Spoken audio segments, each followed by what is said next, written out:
नमस्कार, आप देख रहे हैं क्वेश्चन आवर्स और मैं हूं आपके साथ निशी भाटिया। देश के कई राज्यों में समय से पहले मानसून की दस्तक हो चुकी है। सामने आई तस्वीरों से इतना तो साफ हो गया है कि अब मौसम बिल्कुल भी सामान्य नहीं रहा है। बारिश ज्यादा हो सकती है, लिहाजा अपने अपने स्तर से राज्यों की सरकार तैयारियों में जुट चुकी है। खासकर हिमालय राज्यों की सरकार अब एक्टिव हो चुकी है। अब उत्तराखंड सरकार क्या है, इसको लेकर चर्चा करेंगे, लेकिन आइए उससे पहले रिपोर्ट पर नजर डालते हैं।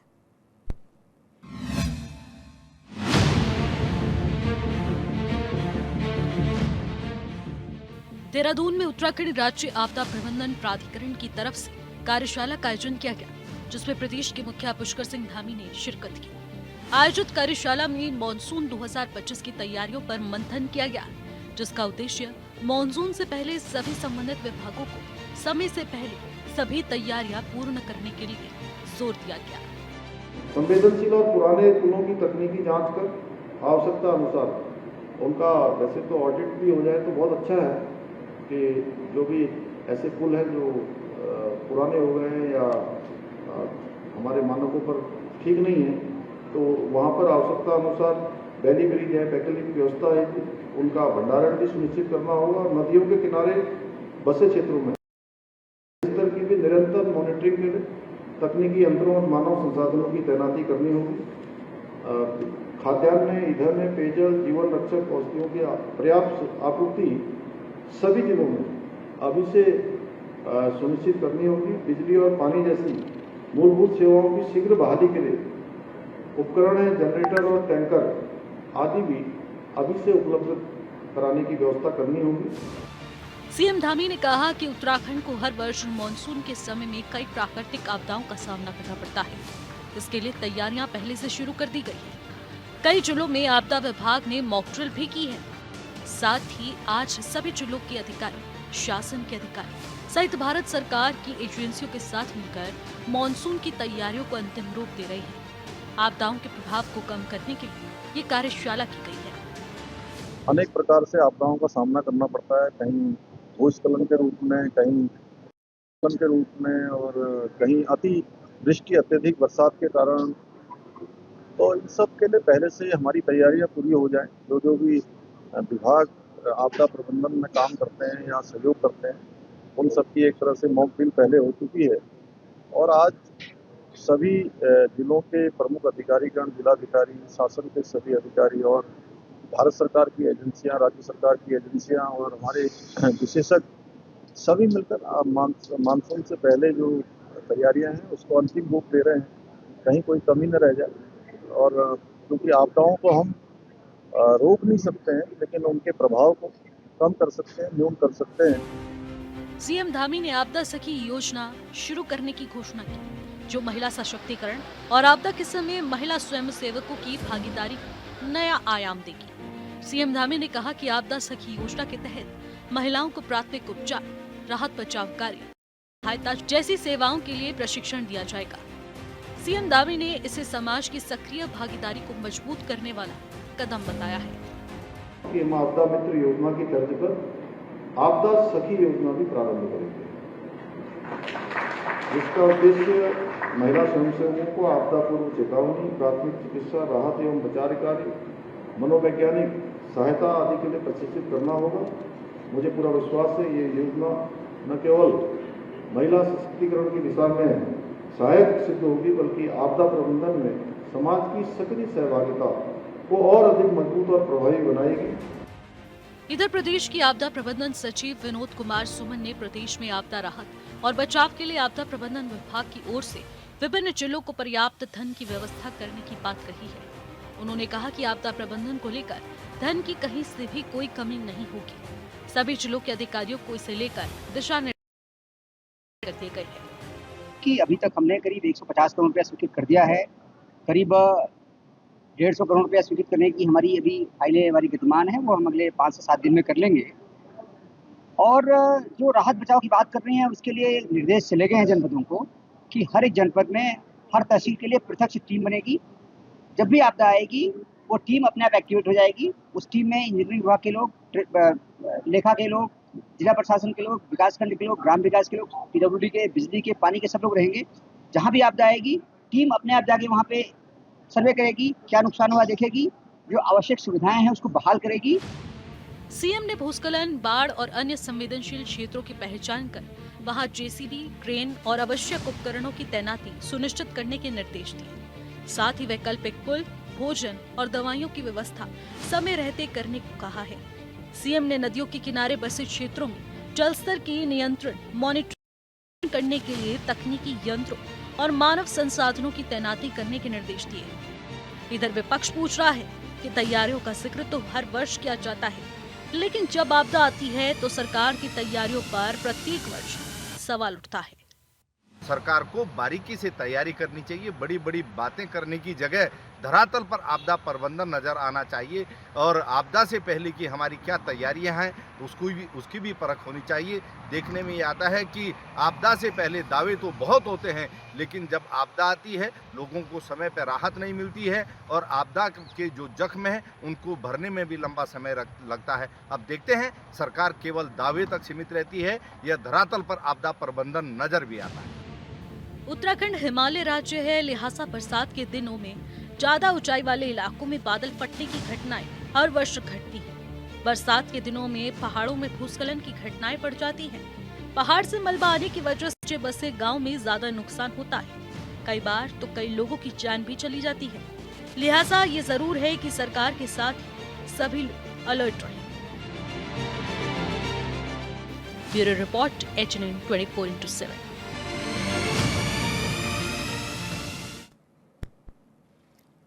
तो उत्तराखंड हिमालय राज्य है, इसी लिहाजे से देखने को मिलता है कि यहाँ पर आपदाएं आ सकती हैं और इसी को लेकर जिस प्रकार से देखने को मिल रहा था कि मॉनसून दरवाजे पर है, तैयारियां पूरी कर लेनी चाहिए, लेकिन मॉनसून का आगाज हो चुका है।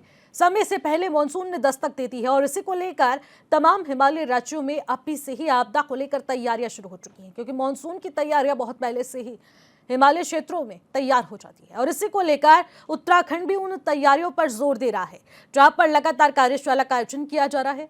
हर स्तर पर यहां पर बैठकों का आयोजन किया जा रहा है।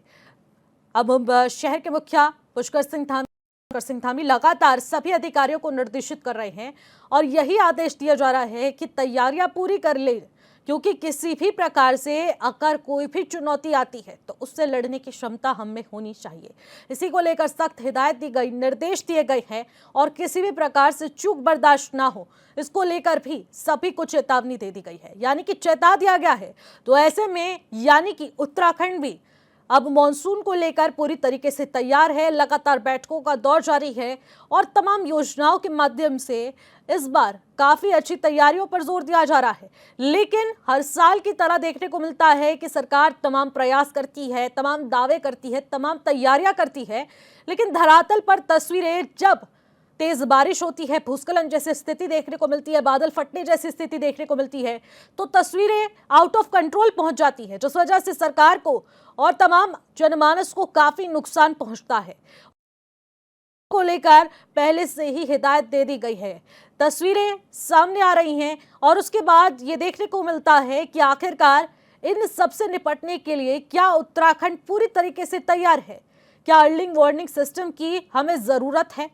क्या हम इन चुनौतियों से लड़ सकते हैं? क्योंकि जिस प्रकार से मॉनसून का आगाज होता है और तेज बारिश होती है, उसके बाद किस प्रकार की तस्वीरें बदल जाती हैं, उसके लिए काफी ज्यादा समय लग जाता है, यानी कि बहुत ज्यादा डर बन जाता है कि आखिरकार क्या कोई बड़ी आपदा यहां पर बाहर दस्तक तो नहीं दे रही। और इसी को लेकर अब तमाम तैयारियों में उत्तराखंड सरकार जुट चुकी है। जगह जगह पर यहाँ पर तैयारियां की जा रही, जिला स्तर पर यहाँ पर बैठकों का दौर जारी है।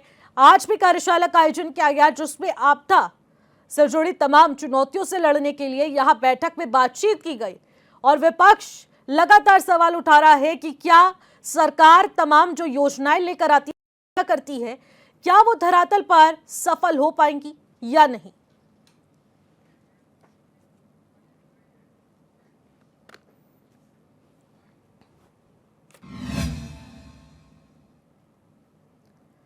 तो जिस प्रकार से तस्वीरें हम लोग देख पा रहे थे, रिपोर्ट आपने देखी, तैयारियां तेज हो चुकी है, लेकिन धामी सरकार की तैयारियां कहां तक पहुंची हैं, क्योंकि मॉनसून आ चुका है समय से पहले। और ऐसे में क्या उत्तराखंड तैयार है, ये अपने आप में बड़ा सवाल। इसी पर करेंगे आज चर्चा। ज्यादा वक्त जाया नहीं करते, मेहमानों का रुख करेंगे। आपका परिचय करवा देते हैं हमारे साथ। अनुपम जी, जो कि बीजेपी के प्रवक्ता है, वो थोड़े समय में हमारे साथ इस वक्त जुड़ जाएंगे स्टूडियो से। डॉक्टर शीतराम आर्य, जो कि पूर्व विधायक है कांग्रेस के, वो हमारे साथ सीधे वर्चुअली जुड़ चुके हैं।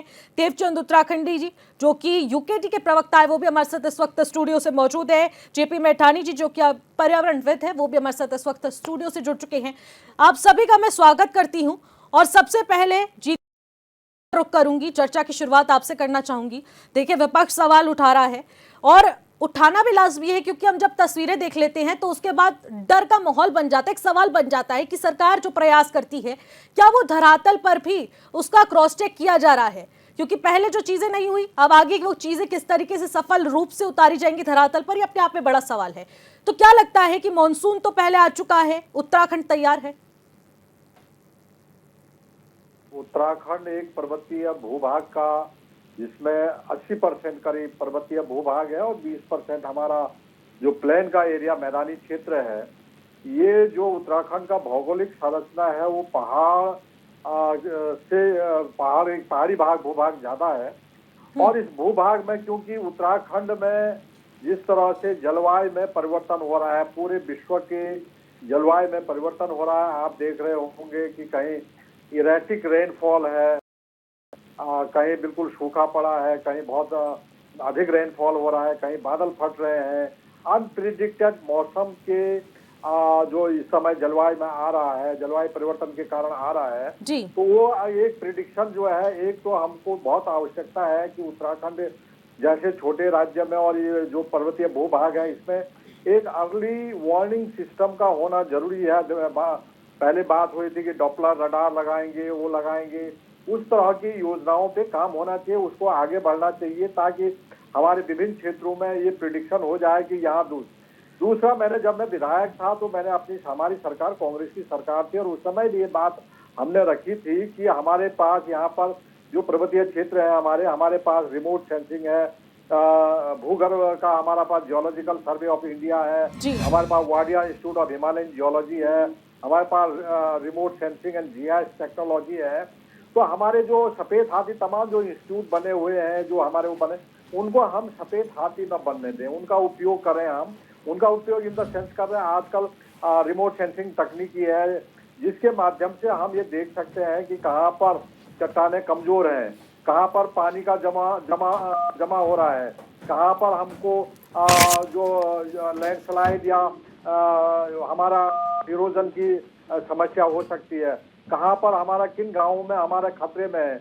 आज भी उत्तराखंड के तब से लेकर के आज तक भी, जो जब से उत्तराखंड का निर्माण हुआ, लगभग 233 गांवों का तो मुझे आइडिया है कि 233 गांव हमारे विस्थापन में है पूरे उत्तराखंड में। उनमें कितने गांव हमने विस्थापित किए, कितने गांवों का विस्थापन बाकी है। लोग जो है पूरे बरसात भर भय के साए में रहते हैं कि कब उनके मकानों में कहीं से जो है दरार आ जाए, कब पानी उनका स्लाइडिंग हो जाए। तो लोग जो है रात को सो नहीं पाए ऐसी जगहों पे। तो उन जगहों को चिन्हित होना चाहिए कि जिसमें इस तरह का महसूस होता है कि जहाँ पर इरोजन की संभावना है, लैंडस्लाइड की संभावना है, जहाँ पर पानी का जमा होने का है, और वो पानी बाद में पूरे मिट्टी और उसको लेकर के वहाँ पर बड़ा नुकसान करता है। तो इन चीजों को पहले से ही तैयारी करता है। अब जब हम करते क्या है, जब मानसून अब तैयार हो गया, लगता है इस समय ये प्री मानसून आपका रेनफॉल होगी शुरू, कई जगहों पर हैवी रेन भी हो रही है। अभी से जो है मिट्टी जो सड़कों पे आना जमा होना शुरू हो गया है। ये पहाड़ी है, यहाँ तो ऊपरी भूभाग में अगर बारिश हुई तो पूरा पानी, मिट्टी वो पानी के साथ लेकर के सड़कों पर, लोगों के घरों में, तमाम जगह फैल जाता है। तो जब मानसून का वो आता है, उससे पहले हम मीटिंग करते हैं। सरकार को चाहिए था कम से कम, जब से आपको अप्रैल के महीने से शुरू हो जाना चाहिए था, उनको कौन से क्षेत्र हमारे सेंसिटिव है, कौन से क्षेत्र हमारे आपदा से प्रभावित हैं, पहले कौन से थे, अब नई संभावनाएं कहाँ पर है। उन क्षेत्रों को हम कैसे बिल्कुल। प्रोटेक्ट करें उनके लिए। अब आज आप मीटिंग कर रहे हैं, जब मानसून लगभग आ गया है, हफ्ते 10 दिन में पूरी मानसून पहुंच जाएगा उत्तराखंड के अंदर, तो उस समय हमारे पास कोई इतना मैकेनिज्म नहीं रहेगा। मैंने ये भी कहा था, क्योंकि जो पहाड़ी जिले जैसे चमोली है, उत्तरकाशी है, रुद्रप्रयाग है, टिहरी है, चंपावत है, पिथौरागढ़ है, बागेश्वर है, इन जनपदों के डीएम्स को स्पेशल पावर देनी चाहिए और पहले से उनको सफिशिएंट फंड दे देना चाहिए, ताकि त्वरित लोगों को सहायता पाकर किसी भी कोई इस तरह का बिल्कुल आपका बजट जारी हो चुका है जीतराम जी, बजट जारी हो चुका है। आप बोल रहे हैं ना स्पेशल पावर्स की बात कर रहे हैं, तो आपदा के लिए बजट जारी हो चुका है और विशेष करके पहाड़ी जिलों में आपको एक सफिशिएंट अमाउंट का बजट देना होगा, क्योंकि जैसे ही आपदा अगर कहीं आती है, इस तरह की घटना घटती है, तो तुरंत उनको सहायता पहुंचे और इस तरह के जैसे रैपिड एक्शन फोर्स है, तमाम है, उनको तत्पर रहना चाहिए। ठीक है जीतराम जी, मैं आपके पास आऊंगी। ठीक है, हमारे पास अनुपम जी भी सीधे स्टूडियो से इस वक्त जुड़ चुके हैं। अनु जी, देखिए सबसे बड़ा सवाल सरकार से उठ रहा है, क्योंकि तमाम आपदाएं देखी गई हैं और हिमालय राज्य है, लिहाजा यहाँ पर सबसे ज़्यादा संवेदनशील इलाका है, तो ऐसे में जब बरसात पड़ती है तो तमाम आपदाएं देखने को मिलती हैं, तमाम हादसे हो जाते हैं, कुछ ना कुछ घटित होता रहता है। तो ऐसे में अब मॉनसून अपने समय से पहले आ चुका है, तो इसको लेकर सरकार की क्या कुछ तैयारियाँ हैं? धन्यवाद। देखिए, जहाँ तक की बात है, जब हम तैयारियों की बात कर रहे हैं तो हम केवल इस विषय में नहीं कर रहे हैं कि ये जैसा कि अभी जीतराम जी ने बोला कि मॉनसून आ रहा है तो हम तैयारियां कर रहे हैं। ये हर बार का एक डायलॉग बन चुका है, ऐसा नहीं है। पिछले साल से भी या आप लगातार देखते रहेंगे, हर जगह पे जब हम बोलते हैं जो बैरिकेडिंग्स होती हैं, सॉइल रेस्टिंग्स की चीज़ें तो लगातार चल ही रही हैं ना। और साथ ही साथ में जब अगर हम ये बोलें कि भाई हम लोग तैयार नहीं थे, तो आप लोगों को अलर्ट्स कैसे आ रहे हैं? हम लोग अलर्ट्स की बात कर रहे हैं, साथ ही साथ हम लोग कहीं पे जैसे कि स्पेशल टास्क फोर्स हैं या रैपिड एक्शन फोर्सेस हैं, ये किस तरह से तैयार हुई हैं? ऐसा तो नहीं है कि एक दिन में मीटिंग हुई नहीं, उससे पहले रैपिड एक्शन फोर्स तैयार हो गए। रैपिड एक्शन फोर्स तैयार है, लेकिन जो ये मीटिंग्स हैं, ये मीटिंग्स इसलिए होता है कि देखिए कई सारी चीज़ें हैं जिसकी आप फॉरकास्टिंग करके चलते हैं, और कई चीज़ें ऐसी हैं जैसे कि ये बरसात है इस समय की। पिछली बार हम लोग करीब 40-42 डिग्रीज के आसपास पहुंच गए थे जी। भाई क्लाइमेट चेंज हो रहा है, हमारी ही अपनी गलतियों की वजह से हो रहा है, और ये बहुत अहम है जिसके बारे में हम लोग लगातार बातें भी करते रहे। और ये जो मॉनसून है, ये अपने समय से पहले आ रहा है, तो वह अपनी कुछ ना कुछ कार्यकलाप वह अपने दिखा रहा है। तो उसके लिए हमको किस तरीके से अपने प्लान ऑफ एक्शंस चेंज, साथ में क्या वो प्लान ऑफ एक्शन सही तरीके से बाकी के सारे जिलों में हो रहे हैं या नहीं हो रहे हैं, ये मीटिंग्स इसलिए की जाती हैं, की जा रही हैं इसलिए ही की जा रही हैं कि लोग वहां पर सेफ रहें, जगहें वहां पर सेफ रहें। यदि कहीं पर कोई कार्यवाही करनी पड़े, यदि किसी को कहीं से कहीं ले जाना पड़े, या किसी गांव को खाली कराना पड़े, या कहीं पर सेफ्टी प्रोसीजर्स बनाने पड़े, उन सब चीज़ों की तैयारी करनी पड़े, तो सबके हाथ खुले हुए रहें। इसके साथ में एक बड़ी इंपॉर्टेंट बात यह है कि सबसे परेशानी की बात आती थी, वो होती थी कंस्ट्रेंट। किस चीज़ का constraint? Budget constraint. Budget constraint आपने खोल दिया है। पहले तो नहीं होता था ना, पहले तो हम वेट करते थे। भाई केदारनाथ आपदा के तो कितने समय बाद तक भी, उस समय जो सरकार थी, मैं कहना नहीं चाहूँगा, पर ऐसा भी हुआ है कई लोगों के तो बिल पारित नहीं हुए, वो आज भी लगे हुए हैं ना। अब तो कई उन्होंने उम्मीद भी छोड़ दी है। तो बिल कंस्ट्रेंट्स को आपने थोड़ा ईज आउट कर दिया है। मीटिंग्स आप लगातार करते चल रहे हैं, आप नज़र बनाए, एडमिनिस्ट्रेशन के लिए बड़ा महत्वपूर्ण है।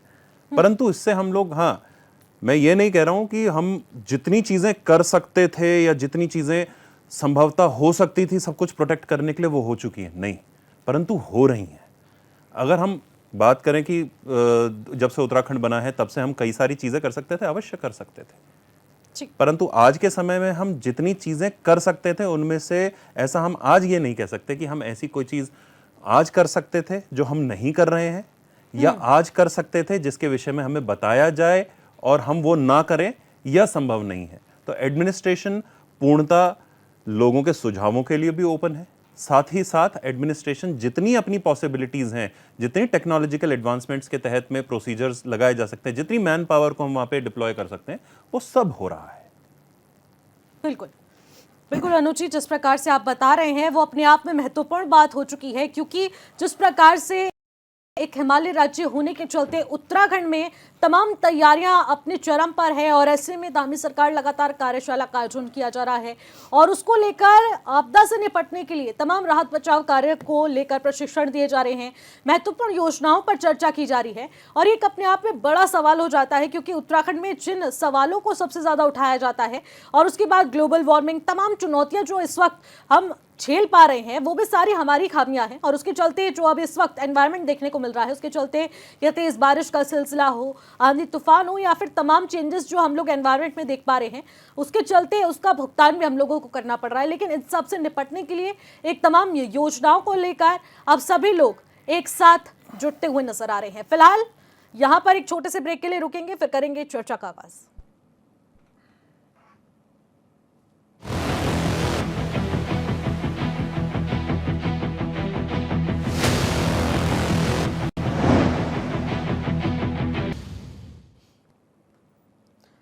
तो आपदा को लेकर उत्तराखंड सरकार कितनी तैयार है, आम जनमानस कितना तैयार है, उसको लेकर हम एक विशेष चर्चा करें। और हर साल इसी प्रकार से चर्चा होती है डिजास्टर मैनेजमेंट को लेकर, लेकिन अब कितना ज्यादा महत्वपूर्ण हो चुका है क्योंकि मॉनसून अपने समय से पहले आ चुका है। पहले तैयारियां जारी थी लेकिन अब चरम पर तैयारियां तेज हो चुकी हैं। हमारे साथ जेपी मैठानी जी हैं जो कि पर्यावरणविद हैं। सीधे सर मैं आपका रुख करूंगी। देखिए सर, जिस प्रकार से देखने को मिलता है कि हर साल हम डिजास्टर मैनेजमेंट को लेकर चर्चा करते हैं और ये चर्चाएं अब और भी ज़्यादा तेज़ हो चुकी है क्योंकि समय से पहले मॉनसून आ चुका है और ऐसे में उत्तराखंड एक हिमालय राज्य है तो इसको लेकर तैयारियां भी तेज़ होनी चाहिए क्योंकि तमाम इसकी चुनौतियों से लड़ने के लिए, निपटने के लिए हम लोगों को सतर्क रहने की बहुत ज़्यादा ज़रूरत होती है। तो आखिरकार इन चुनौतियों से किस तरीके से लड़ा जा सकता है, क्या कुछ कारण मानते हैं आप? निशि जी, थैंक यू, आपने मुझे अपनी बात कहने का मौका दिया। उत्तराखंड हिमालयी एक ऐसा राज्य है जिसमें कई माइक्रो क्लाइमेटिक जोन्स हैं और अभी तक जितनी भी स्टडीज़ हुई है हिमालय में, जितने भी शोध कार्य हुए हैं, उसमें सबसे ज़्यादा रिसर्च इंस्टीट्यूट जो जियोलॉजिकल फैक्टर्स को, मेट्रोलॉजिकल फैक्टर्स को और इकोलॉजी को स्टडी करते हैं वो उत्तराखंड में। लेकिन दुर्भाग्य की बात यह है कि उत्तराखंड में इन राष्ट्रीय स्तर के यानी सेंट्रल गवर्नमेंट के इंस्टीट्यूट्स और जो हमारे राज्य के अपने इंस्टीट्यूट हैं, इनके बीच बेहद तालमेल की कमी है। ये ज़रूर हुआ है कि पिछले 3-4 वर्षों में यहाँ पर कुछ नए तरह के डेवलपमेंट्स हुए हैं, जैसे मोबाइल के माध्यम से अलर्ट्स आने शुरू हुए। लेकिन इसके बैकग्राउंड में अगर आप जाएं तो हमारे पास सबसे बड़ा फेलियर था आपदा प्रबंधन का, जो 2013 में हमने देखा केदारनाथ आपदा में। तो उससे अगर हम सबक लें और फिर आगे बढ़ने की कोशिश करें तो हमको ये समझना पड़ेगा कि उत्तराखंड जैसे पृथक और टिपिकल हिमालयी राज्य में माइक्रो क्लाइमेटिक जोन में एल्टीट्यूड वाइज हर एरिया के लिए डिजास्टर मैनेजमेंट प्लान अलग बनना चाहिए। अभी मैंने देखा कि आज के कार्यक्रम की गोष्ठी में माननीय मुख्यमंत्री महोदय जी को ब्रह्मकमल भेंट किया गया। ब्रह्मकमल अपने आप में एक बायोलॉजिकल इंडिकेटर है कि किस जगह के माइक्रो क्लाइमेटिक जोन पे किस तरह का प्रभाव पड़ रहा है। क्या वो फूल कम खिल रहे हैं, क्या वो फूल खिल ही नहीं रहे। तो इन इंडिकेटर्स को जो इकोलॉजिकल नॉलेज था गाँव में और जो लोगों को पता था, जो पहाड़ में उस ज़माने में बस गए जब ये सारी सरकारें नहीं हुआ करती थी, तो उनसे भी सीख लेने की आवश्यकता है। आज की बैठक में आपदा सखी एक प्रोग्राम लॉन्च किया गया। तो आपदा सखी प्रोग्राम में अल्टीमेटली आप देखेंगे पहाड़ में पलायन के बाद कौन बचा? बच्चे, महिलाएं और बूढ़े। और जो मसल पावर है, जो युवा शक्ति है, वो मेट्रो सिटीज़ को पलायन कर चुके हैं। यहाँ स्टडी साल भर किए जाने की आवश्यकता है। ऐसा नहीं कि ठीक मानसून आए, ठीक फॉरेस्ट फायर हो, ठीक आपके कोई इंडिकेटर्स आपको आ रहे हैं कि छोटे छोटे आपको भूकंप के झटके लग रहे हैं, तो वो एक बड़े भूकंप की तरफ संकेत है। जोशीमठ डिजास्टर को हमने अभी देखा बहुत क्लोजली। मेरा घर तो पीपल कोटी है and Joshimath is hardly 34 kilometre ahead of people कोटी। रिसेंटली अभी आपकी रिपोर्ट में पीपल कोटी की नगर पंचायत की गाड़ी दबी हुई दिखाई दी। वो गाड़ी पार्किंग का स्थान ही गलत था क्योंकि वो पुरानी रोड पे उन्होंने वहाँ से रोड डाइवर्ट हो चुकी थी, तो नाले में पार्किंग की व्यवस्था का सेंस लोगों में डेवलप करना पड़ेगा। समाज में स्कूली पाठ्यक्रम में जो डिजास्टर मैनेजमेंट है, कक्षा 6 से कम आगे उनको आपदा प्रबंधन सिखाया जाना पड़ेगा। हमारे प्रदेश में शायद सबसे अधिक टेक्नोक्रेट्स हैं, हमारे प्रदेश में सबसे अधिक पर्यावरणविद हैं, लेकिन इन सब के होने के बावजूद वन पंचायतें, ग्राम पंचायतें, स्वयंसेवी संस्थाएं, वॉलंटरी ऑर्गेनाइजेशन, सरकारी विभाग, राज्य सरकार के संस्थान, यूसर्क हो गया, फिर USAC Uttarakhand space application centre है। लेकिन दूसरी तरफ केंद्र सरकार के जो संस्थान है, वाडिया का जिक्र आया, एफआरआई का जिक्र आया, एफएसआई का जिक्र आया, सेंट्रल सॉइल एंड वाटर का जिक्र आया, Indian institute of remote sensing का जिक्र आया, एनआरएसए हैदराबाद का जिक्र आया। इन सब के जिक्र आने से ज़्यादा महत्वपूर्ण है इनकी जिम्मेदारी तय की जाए हमारे प्रदेश के प्रति, और ये पॉलिटिकल विल ही कर सकती है, ये राजनीति दृढ़ इच्छा शक्ति ही कर सकती है कि वो इन संस्थानों के बीच कोऑर्डिनेशन स्थापित कर अर्ली वार्निंग सिस्टम का जो झुंझुना 4-5 साल से हमारे यहाँ सुनाया जा रहा है या अखबारों में उसके वो आता है। मुझे ये भी जानकारी मिली कि डॉपलर रडार लगाने के लिए जगह नहीं मिल रही है सही जगह पे। तो इन समस्याओं की तरफ ध्यान जाना चाहिए सरकार का। कांग्रेस की सरकार रही हो चाहे भाजपा की सरकार रही हो, हमारी सरकारों को एसेट्स रिबिल्डिंग, पुनर्निर्माण की जगह स्थायी विकास की तरफ ध्यान देना होगा, क्योंकि आपदाओं के आने से जो नुकसान होता है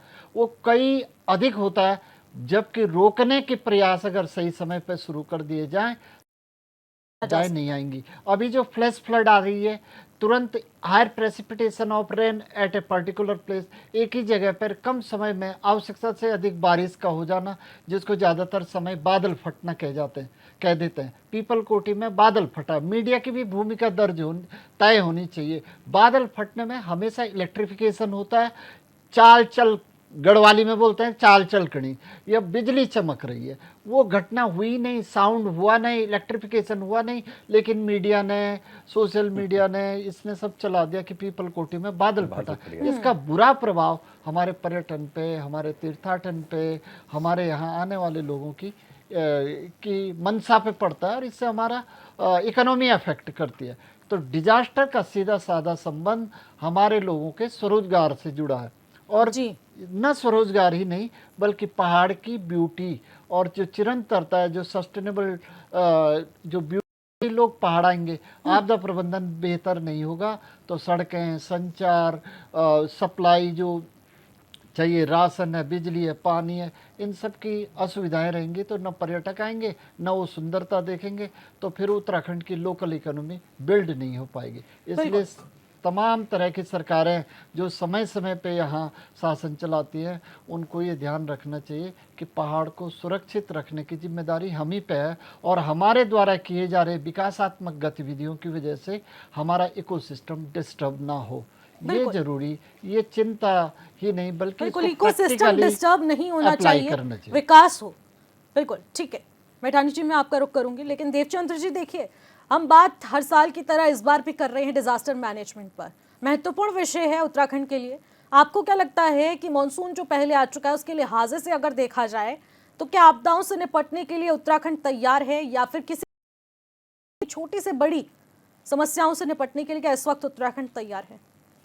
देखिए निशि जी, सबसे पहले तो मैं ये कहूँगा कि इस बार जो कार्यशाला का जो इन्होंने कार्य किया है सीएम धामी जी ने, वो सराहनीय इसलिए है कि जो पिछले हमारी जो इसी प्रकार के डिबेट जो पिछली बार आपदा अप्रैल से पहले आ गई थी, उस पर भयानक नुकसान उत्तराखंड में हुआ था।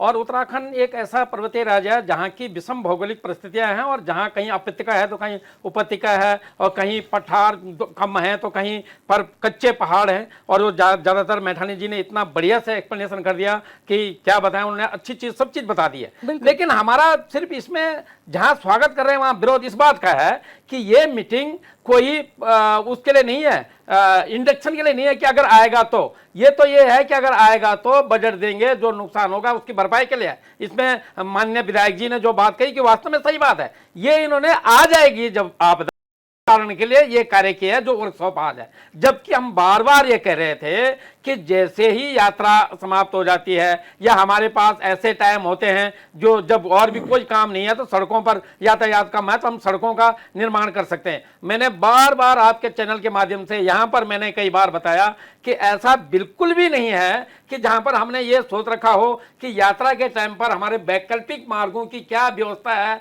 और जो हमने जिसको पहले ऑल वेदर रोड बोला दिया था वो ऑल वेदर तो है नहीं, लेकिन उन्हें चार धाम कनेक्टिविटी उसका नाम कुछ और चेंज कर दिया, तब भी वो कनेक्टिविटी नहीं है। हमने तो रूट चार्ट देकर समझाया था कि हरिद्वार से लेकर बाया बाहर निकालने तक यात्रियों को इस तक हमने चार्ट आपको सजेशन के तौर पर दिया था, लेकिन सिर्फ इस बात की हो रही है कि चलो देर आए दुरुस्त आए, उन्होंने वर्कशॉप तो किया, बट ये वर्कशॉप पोस्ट जो आपदा है, ये जो पहले की तैयारी के लिए नहीं हो रही कि अगर आने से पहले हम क्या क्या तैयार रहेंगे। इनकी बातों से वर्कशॉप के पैसा आवंटन से है कि ये जब हो जाएगा तब के लिए है। अगर ये ऐसा नहीं होता तो ये वास्तव में ये जो वर्कशॉप है ये जो है मार्च और मार्च से पहले हो जानी चाहिए थी। और उसमें अभी भी आप देखेंगे, मैं आपको किस रोड पर भी ले जाऊं, यहाँ पर सेंसिटिव जोन पहले चिन्हित कर दिए जाते और उसकी रोकथाम की जाती। और अब तो ऐसा होगा कि अगर आप काम कर रहे होंगे तो ऊपर से जो है स्लाइडिंग हो रही होगी और आप नीचे से जो है टोकरा थाम कर उसको रोकने की कोशिश कर रही होगी, जो कि बिल्कुल इम्पॉसिबल है, ऐसा नहीं हो सकता। और उसमें यात्राएं भी रुके रहेंगे। अब दूसरी बात, एक और हमारा सुझाव है, हम कभी भी विरोध की बात नहीं करते और न ही इनके टिकट टिप्पणी की बात करते हैं। हमारी बात में सुझाव साथ होता है। अब रही बात जो चार धामों की आप कनेक्टिविटी करते हैं, तो देखने में आते हैं बहुत सारी सड़कें बहुत पतली हैं। अगर मान लो, उदाहरण देता हूं, सिरोबगड़ में रोड टूट गई तो खांगरा से एक रोड ऊपर की तरफ आती है तो कम से कम एक आदमी गाइड वहां पर रहे कि सिरोबगड़ टूट गया है। वो जब सिरोबगड़ लाइन पर खड़ा हो जाता है तो लास्ट वाला काम है वहां से मुड़ जाओ। तो ये व्यवस्था, ये सुझाव कौन देगा? ये तभी देगा जब आपके इन वर्कशॉपों में आपके यहाँ के पर्यावरणविद, यहाँ के लोकल बुद्धिजीवी, यहाँ के लोग जब हों। आपके मीटिंगों में तो आपके बाहर के लोगों को आपने एम्प्लॉय किया हुआ है, उनको रखते हैं। बार बार हमारा दुखड़ा यही है। हम तो ये कह रहे हैं, जैसा भी मैथन जी कह रहे थे कि भैया जो SDRF है, NDRF है, यहाँ पर हमारा लोकल आदमी, उनसे उनको स्वरोजगार भी होगा, वो मदद भी करेंगे। वास्तव में हम लोगों के पास तो बिना पर्यावरण, बिना पढ़ाई लिखाई के ऐसे ऐसे बुद्धिजीवी हैं जो कम से कम 4-5 घंटे पहले कर देते हैं कि भैया कैसे कुछ खतरा होने वाला है हमारे। तो उस स्थिति में ये वर्कशॉप अभी खाना पूर्ति और इसमें एक राजनीतिक बू जरूर है। स्वागत भी किया मैंने, पर मैं ये भी कह रहा हूं इसमें राजनीतिक बू है और ये समय के बाद बिल्कुल अब आ रही है। होना यह चाहिए था कि जैसे मेठानी जी ने कहा कि इसको जो है समय पर हर चीज का काम होना चाहिए था। हमने अब देखो, आप अभी पीपलकोटी में हुआ, ऐसे आपका उत्तरकाशी की तरफ हुआ, और ये स्थिति अभी भी हुई है। लेकिन उन स्थिति पर निपटने के लिए आपने टाइम टेकन क्या था आपका? आपने कितना टाइम पर वहां पहुंचे, कितना क्या किया? इसके लिए अभी से अब चलो जो हुआ, आप इतना तो करें कि अगर मेन हाईवे पर जहां पर यात्रा अभी चल रही है, उन यात्राओं पर जो सेंसिटिव जोन है उनके दोनों साइड पे आपका बुलडोजर तैयार हो, आपके जो वहां पर गाइड तैयार हो, आपके वहां पर संसाधन तैयार हो, ताकि जो है यात्रियों को रुकने के ज्यादा से ज्यादा रुकने के आसार ना हो और वो एक गतिमान रहे अपने गंतव्य पर जाने के लिए या वापस अपने घर आने के लिए। तो इस प्रकार से हमारे बार बार सरकार से यह निवेदन रहता है कि आप इसको राजनीतिक TRP बढ़ाने के लिए ना काम करें, बल्कि इसको धरातल पर काम करने की कोशिश करें। जब भी आप इस प्रकार की वर्कशॉप करें, आप इसमें पर्यावरणविदों को ले, उत्तराखंड में जो रहने वाले जो हम बार बार उत्तराखंड की बात करते हैं, जो इन लोगों इनसे जूझे हुए हैं उन लोगों को ले और वो अपना एक्सपीरियंस उनसे लें। ठीक है देवचंद्र जी, मैं आपके पास आती हूँ। जा रहा है सरकार से लिहाजा सवाल किया जाता है क्योंकि सरकार नहीं करना है जो करना है, जाहिर सी बात है। और ऐसे में सबसे बड़ा सवाल यही उठाया जा रहा है अर्ली वार्निंग सिस्टम को लेकर। और आफ्टर डिजास्टर के बाद ये जो बजट जारी हो रहा है, ये तमाम प्रयास जो सरकार कर रही है सिर्फ आफ्टर डिजास्टर की कर रही है, but what about the before disaster? नहीं, ऐसा नहीं है। देखिए, बजट जब एलोकेट होता है किसी पर्टिकुलर पर्पस के लिए होता है, ठीक है। आप अगर समझ लीजिए कि आपको किसी चीज़ की यहाँ पर आपके सचिव हैं या आपके DMs हैं या कोई भी प्रशासन है, उसे लगता है कि भाई यहाँ पर लैंडस्लाइड हो सकता है, यहाँ पे कोई परेशानी हो सकती है, तो वो उसकी तैयारी करेगा, वो भी उस बजट के तहत में ही करेगा। परंतु आप, और देखिए, आपदा ऐसी नहीं आती। पहले हम आपदाएं समझ ले उत्तराखंड की, तो कि ये आसान हो जाए। जैसे जो मैथानी जी बता रहे थे, वो शायद ना अभी देव साहब जो बता रहे थे, वो थोड़ा सा उसमें डिफरेंट है उससे।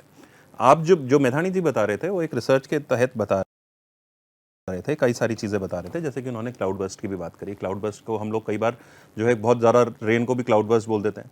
बिरही में होने वाली क्लाउड बर्स्ट कभी बिरही से ऊपर हुआ था एक समय में, आप तो जानते हैं, और उसके बाद वहाँ पर तेज़ बारिश हुई, दोनों से जो है वहाँ पर नुकसान हुआ। परंतु किस चीज़ से हम, किस तरीके से हम बचाव करेंगे, उसके विषय में हमको पता होना चाहिए। तो वही आपदा प्रबंधन इस समय कर रहा है। दूसरी बात, इस समय तो हम बारिश से हतोहत हो रखे हैं। इससे पहले हम किससे थे? गर्मी से। हमारे यहाँ पहाड़ में केवल बारिश से ही नहीं हम मरते, हम बारिश और अगर तेज़ धूप आ गई बारिश के बाद में भी, तो उससे भी हम परेशान होते हैं, उससे भी हम लोगों के यहाँ नुकसान होता है, उससे भी आपदाएं आती हैं, उससे भी हमारे यहाँ लैंडस्लाइडिंग होती है ना। मिट्टी गीली हुई, पत्थरों के बीच में से थोड़ी बहुत खिसकी और उसके बाद एकदम से धूप आई, चटक गया पत्थर, पूरी की पूरी लैंडस्लाइड नीचे आ गई। परंतु तैयारियां कैसे होती है साहब? तैयारियां ये होती हैं, जैसे कि अब मैं देव चंद्र उत्तराखंड जी की बात में आऊँगा कि दोनों तरफ में आपके पास में ये मूवर्स और ये बड़े बड़े चकलर्स होने चाहिए, वो हैं।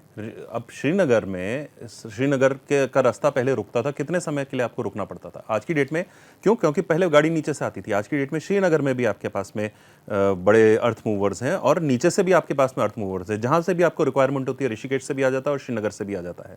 अब तो बल्कि रेलवे वालों ने वहाँ पे और भी बड़े बड़े चकलर्स और भी बड़े बड़े अर्थ मूवर्स रख दिए हैं। तो ये हो गई एडमिनिस्ट्रेटिव बात।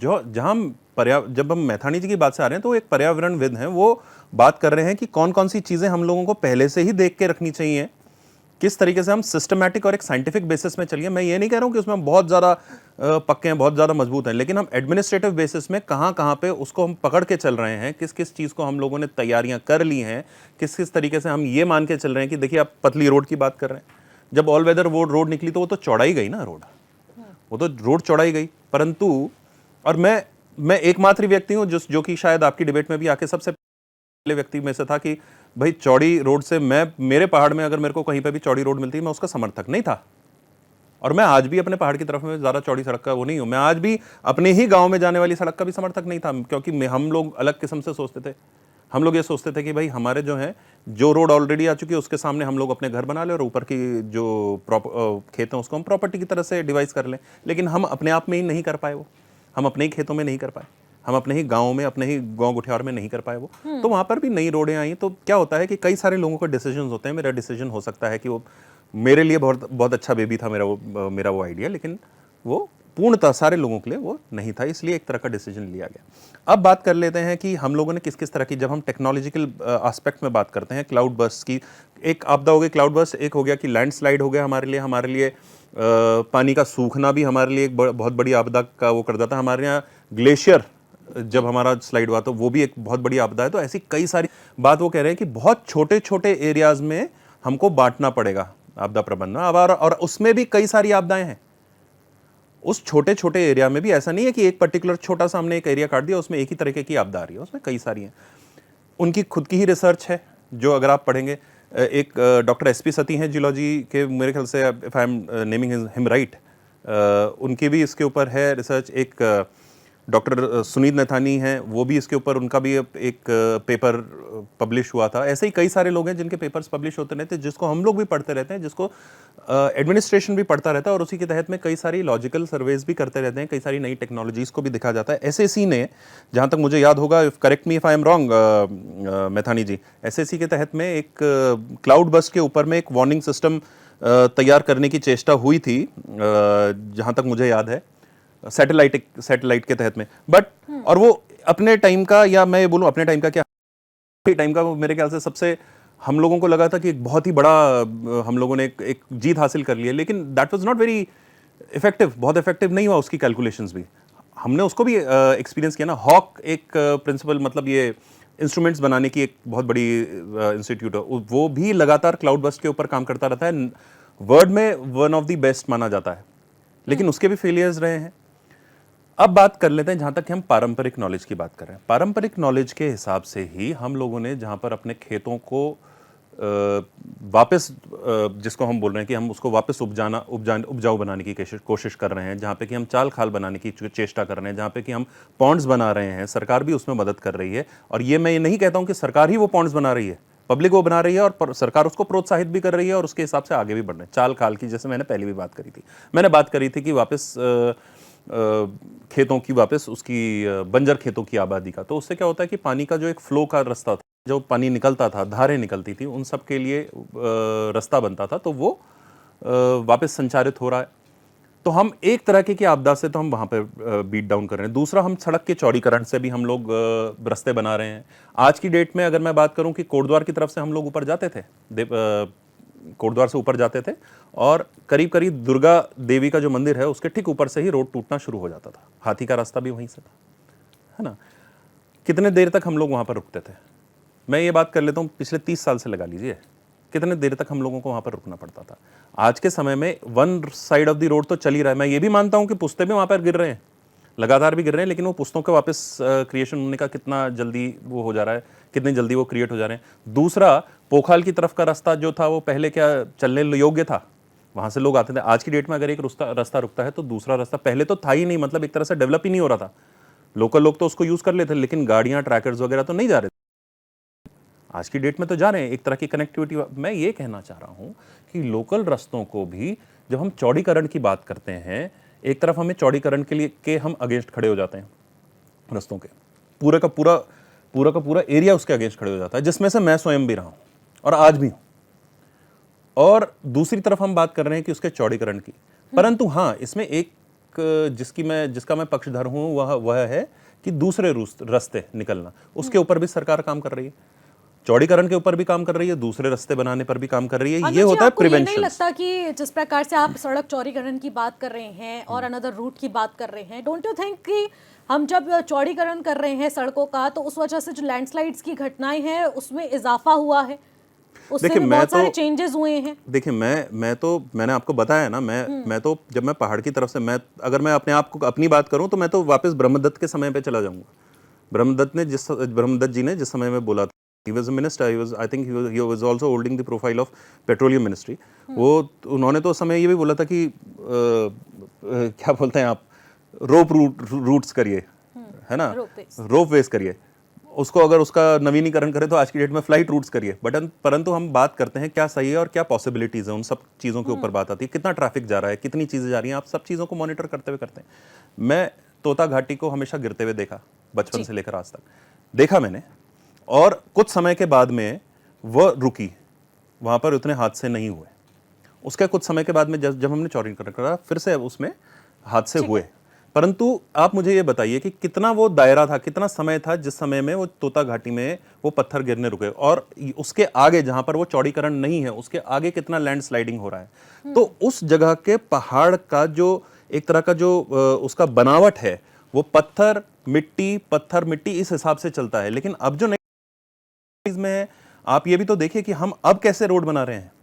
हम जो उसके आसपास के जो रोड्स हैं उनके अंदर हम एंकरिंग भी कर रहे हैं, उनके अंदर हम मटेरियल्स भी डाल रहे हैं, उसके हिसाब से भी उसकी प्रिवेंशंस कर रहे हैं।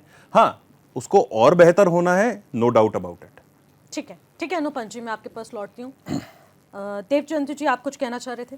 बिल्कुल, मैं अनुपम जी जो कह रहे थे, लेकिन वो ये नहीं मान रहे हैं कि सरकार को कहाँ कहाँ काम करना था।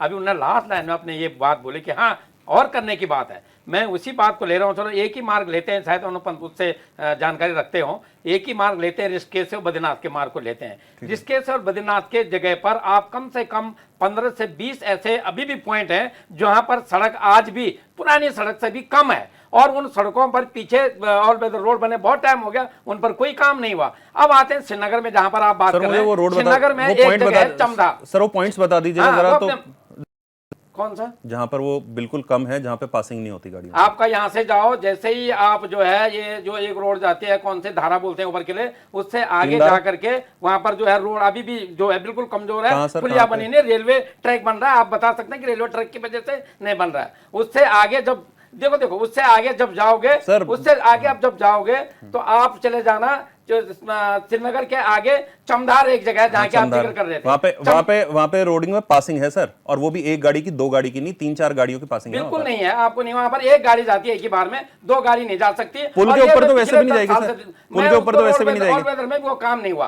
पुल के ऊपर नहीं जाती सर। आगे एक नया पुल बन रहा है, वो पुल कब बनेगा? वैसे एक पुल पहले भी बना था, जो छोटे पुल का बड़ा पुल बना था, अब एक और पुल बन रहा है, इसको छोड़ो। इससे आगे आप चले जाते हैं, आप सिरोबगढ़ का एरिया देखो, सिरोबगढ़ में बिना बरसात का भी अभी टूटने का शुरू है, वहां पर भी कोई खास कोई कार्य नहीं हुआ। सिलोबगढ़ में जो बना रहे थे, आप पहले बात सुन लो, एक पुल बना रहे थे।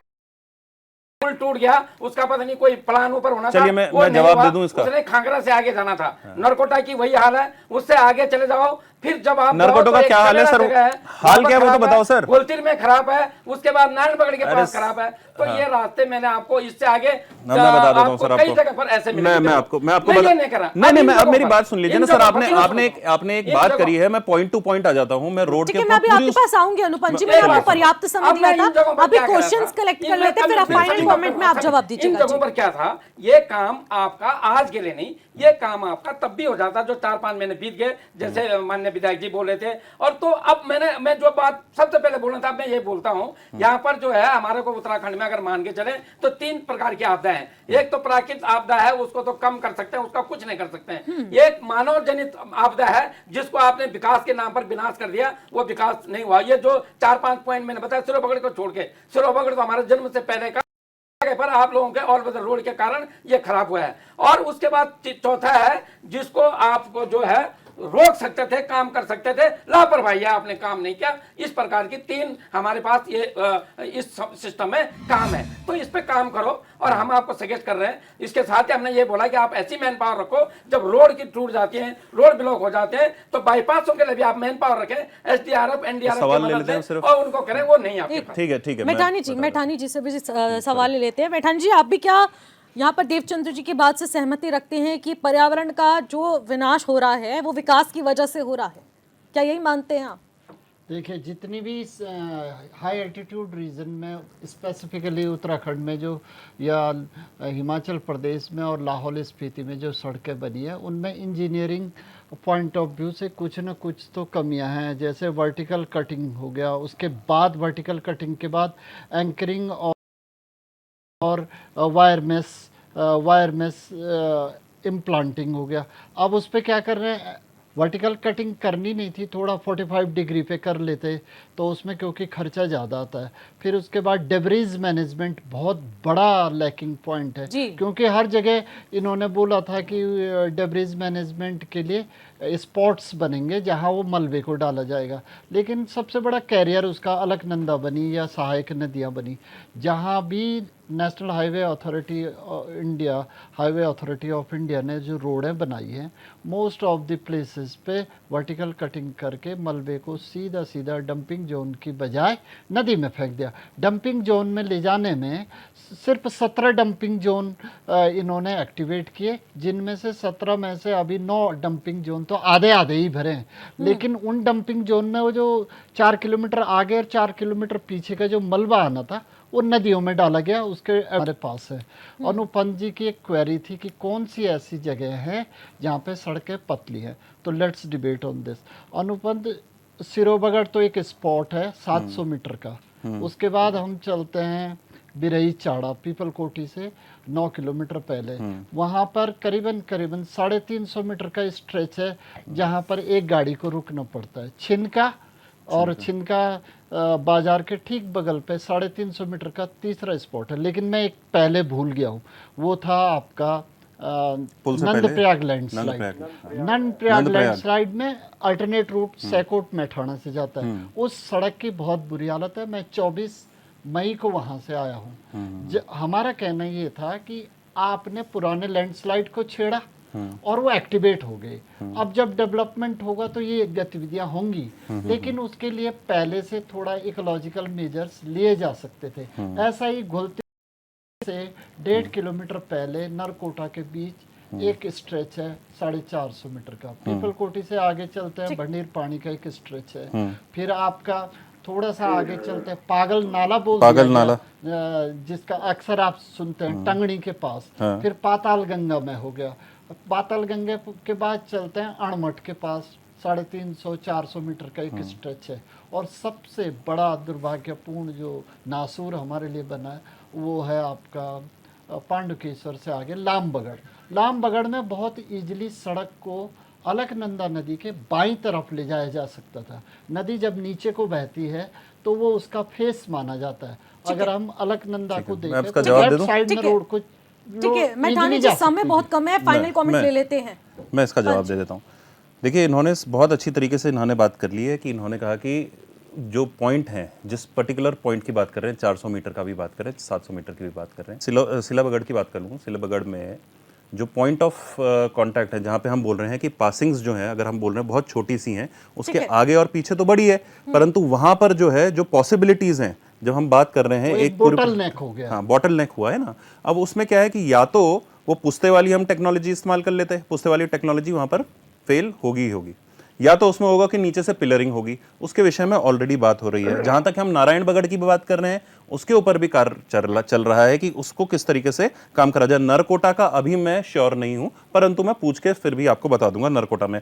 जहां तक कि आप बात कर रहे हैं कि हम लोगों ने डंपिंग जोन्स कहां पे बताई है, देखिए इससे पहले भी ये जो हमारे यहाँ डंपिंग जोन्स की है ना पहाड़ का, ये आज से नहीं, बहुत पहले से ही चल रहा है। और इसके ऊपर डॉक्टर रावत, मेरे ख्याल से डॉक्टर डंपिंग जोन तो एनएचआई की वर्डिंग है। ऑल वेदर रोड के बाद मैं बता देता हूँ, मैं बता रहा हूँ क्या हो रहा है। आकाश रावत जी जो है उसके ऊपर तो उनकी चली रही है, जिसका वन ऑफ दी, मतलब एक तरह से मैं बोलूंगा कि स्टूडेंट मैं भी था। और साथ साथ में आज की डेट में अगर हम बोलें डंपिंग जोन्स को किस तरीके से रेगुलेट कर रहे हैं, किस तरीके से हम उसके ऊपर कार्य कर रहे हैं, शायद ये पहला ही एडमिनिस्ट्रेशन है जो इस तरीके से कार्य कर रहा है कि जैसे राणाकोट के नीचे अगर आप जाएंगे तो देखेंगे कि डंपिंग जोन्स किस तरीके से बनाए जा रहे हैं। डंपिंग जोन्स पूरे के पूरे हैवी बनाए जा रहे हैं, थंप करके बनाए जा रहे हैं, डस्ट और बजरी को लेयर वाइज लगा के उसको बनाया जा रहा है। और एक इस तरीके का, मतलब एक तरह से हम बोलें कि उसको वर्टिकल नहीं बना रहे हैं, उसको हम वी शेप में बना रहे हैं, जिसकी वजह से जो उसकी फॉल आउट है नदी के ऊपर वो भी रुकती रहेगी। तो इस तरीके से आप उसके ऊपर नजर समय की बहुत ज्यादा कमी है, माफ कीजिएगा सभी, क्योंकि हमें इस चर्चा को यहीं पर रोकना पड़ेगा। समय बहुत ज्यादा कम है, क्योंकि देखिए यहाँ पर सबसे बड़ा सवाल यही उठ रहा था, क्योंकि मॉनसून ने समय से पहले दस्तक दे दी है। उत्तराखंड इसको लेकर कितना ज्यादा तैयार है, उत्तराखंड में क्या कुछ चल रहा है, और आज इसी विषय पर यानी कि डिजास्टर मैनेजमेंट किस तरीके से किया जा रहा है, सरकार क्या प्रयास कर रही है, किन किन कार्यशाला का आयोजन किया जा रहा है और किस प्रकार से नीतियां उतरेंगी, योजनाएं उतरेंगी, उसको लेकर प्रिपरेशंस जारी हैं। लेकिन धरातल पर स्थिति कितनी यहां पर वाकई में साबित होगी, अपने आप में देखने वाला विषय रहेगा। फिलहाल इस चर्चा को यहीं पर करते हैं समाप्त। आप देखते रहिए HN24/7। नमस्कार।